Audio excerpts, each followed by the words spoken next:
architecture, and even a magazine or architecture and window pane designing has a Bollywood celebrity on its cover page. And I wonder, so I saw a one-page ad where we had Hrithik's biceps representing architecture and iron ore steel exhibition that was happening. So I mean, I wonder that where are the successful people? I mean, there are, I'm sure C.N.R. Rao, who is a physicist, he's a celebrity in his own circuit. There are many people who are, but I think वो मेरे पिताजी कहते थे कि India में सिर्फ 3 तरह के लोग जाने जाते हैं, नेता, अभिनेता और क्रिकेटर. इसके अलावा कुछ बनोगे तो nobody will know you. So I think, you know, there is some moment of truth in that. I also think that, to be fair, that's changing. You know, occasionally, as the Kangna interview on your show proved, when you go with great questions, when you go prepared to have a good interview, they will come. And I think that the actors and talent, Bollywood talent, is actually hungry to have intelligent conversations now. I know we did, you know, we occasionally do the round tables, the Bollywood round tables, and which Kangna, it's interesting because the first year we did actors, we did directors, we did writers, we did everything but actresses, because you know that you're not going to get 4 actresses together. And the next year, it is a cliche. So the next year I said, let's give it a shot. And the first call we made was Kangna, and she said yes. I was like, great, that's 1 down, 3 to go. And it was amazing. We actually got Vidya and Deepika and Nimrat, and it was great, which really we didn't anticipate. It also, I know it's the cliche, but there is some truth in that. You rarely get 4 actresses who are willing to sit there and talk about their careers and their process. And the great thing was that conversation was not about their personal lives. It was about their process, their ambitions, the direction they want to take their career in. So I think that is changing. And then we've done it again. We did it again the next year. So clearly it is changing. I think your episode with Kangna had the first mover advantage. I think that was the first time that an interview was happening where an actress was able to make fun of the, then there is one line, even if you're half asleep, you can go, anyone in the world can deliver it. That's really a very funny take on that. So I think, you know, that honesty is, I think, what, when we see the comments on any videos, I think every single person throughout this country's corners are rooting for that honesty, and they can see through you, and that's what they admire. And it was the first time. I know you talked about, you know, Hrithik's biceps selling whatever it was selling. So the truth is that actors and actresses are now, they're just required for everything. And access to you is so critical for all 3 of us. Like I said, what are the ethical implications of that? Can we afford to piss Kangna off? No, I think access is not a problem for us anymore. I think everyone. No. She said no, off with her head. No, yeah, I'm sorry. What? I think when I started it 3 years back, that time people used to celebrate an open champagne bottle on 50,000 views. So that was the small size of this medium.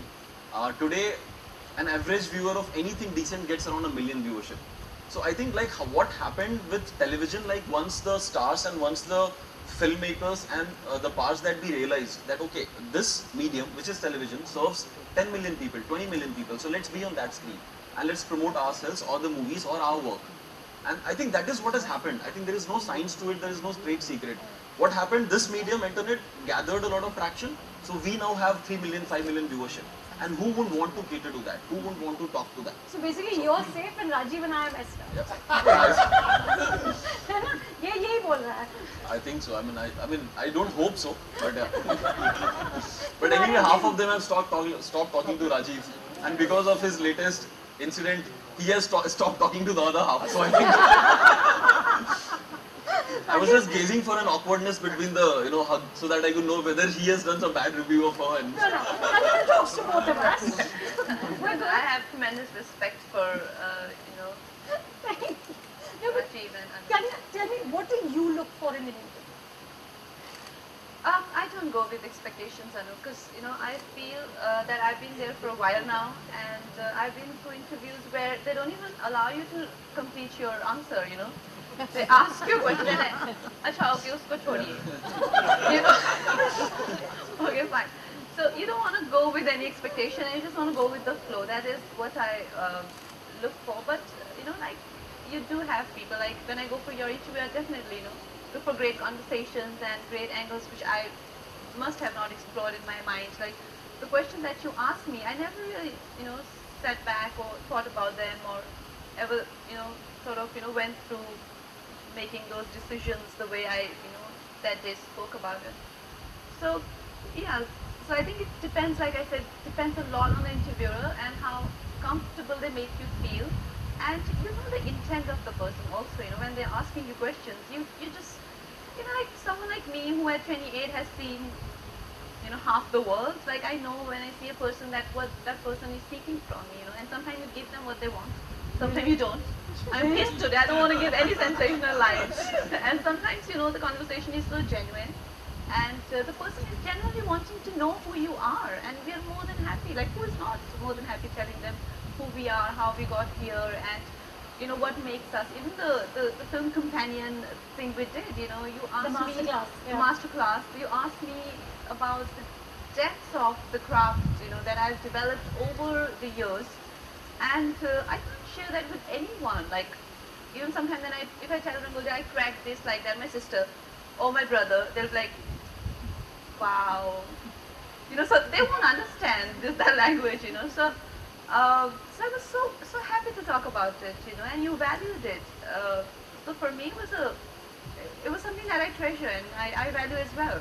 And what's the one thing that really pisses you off? Well, it depends on the kind of day it is, but usually, of course, like the shallow conversations and obviously the repetitive question, and you know the person is recording and taking your interview just because they are asked to, and they have to go back with that interview, and you were just one of those people, like, you know, they just kind of, you know, It's a job. It's a job, and you have to just give those repetitive lines.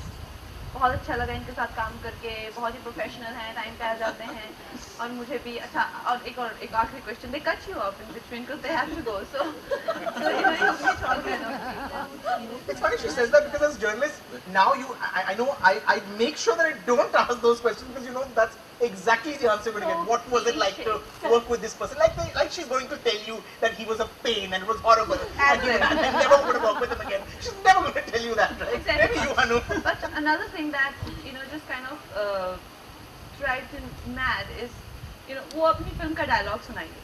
I think that's I mean, we as viewers also get very, what is that?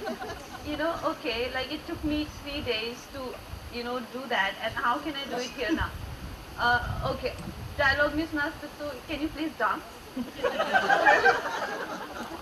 on that song, please? No, it's okay. We can, you know, we have to wrap this. One thumka, please. Like, you know, so I don't know, people do that. I mean, actors are very gracious and very nice who do that. I've never got off my chair and done a thumka for anyone or things like that. You know, and I make sure that I convey that to them, that, you know, I don't look at my craft like that, where I can just get up any time and do the kind of things that I, you know, do in movies. I respect my work, and I cannot, and it's impossible for me to display a word from my character or a particular nuance, you know, on TV, television like that. So I think somewhere media needs to have that sort of respect.